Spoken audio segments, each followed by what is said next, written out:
जय देश जय घन्टी। पहिला काम गर्न दिउँ क्या, अनि विरोध गरौँ। जसरी जिते पनि जे गरेर जिते पनि पुराना पार्टीले भन्दा त नयाँ पार्टीले गर्छन् कि भन्ने आश त गर्नु पर्यो नि त।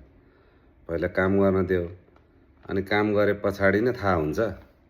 अनि त्यस पछाडि गरेनन् भने त हामी पनि त समर्थक हौँ घन्टीको, हामी पनि विरोध गरिहाल्छौँ त काम गरेनछन् भने। अब अहिले गरेकै छैनन्, सरकारमा गएकै छैनन्, केही गरेकै छैनन्, अनि कहाँबाट चाहिँ हुन्छ? काम गर्नै नदिने अनि विरोध गर्ने, जतिखेर जे काम गर्न आँटे पनि विरोधै मात्रै गर्ने। अन्धभक्त नहो क्या, 35-40 वर्ष देश कस्तो बनायो अरू पार्टीले भन्ने, त्यो कुरा पनि बुझ। अब नयाँ आएको छ, नयाँ आएकोलाई त गर्न दिउँ न सबैले मिलेर अगाडि जाउँ। नचाहिने बोलेर किन डिस्टर्ब गरिराखेको?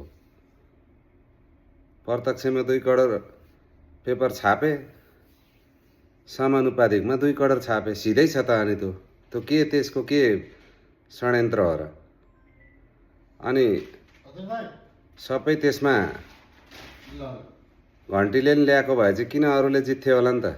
त्यसरी मतपेटिका साँटेको भए सबै घन्टीकै आइहाल्थ्यो नि, अरू पार्टीको किन आउँथ्यो होला र? त्यस्ता हावादारीमा कुरो गरेर अगाडि बढ्ने हो? हामीलाई चाहिएको के हो? जसले भए पनि देश बनाइदिए भएन? त्यसैमा पो जाने हो त।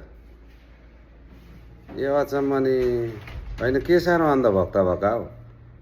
अलि बुझेर गरौँ कुरो।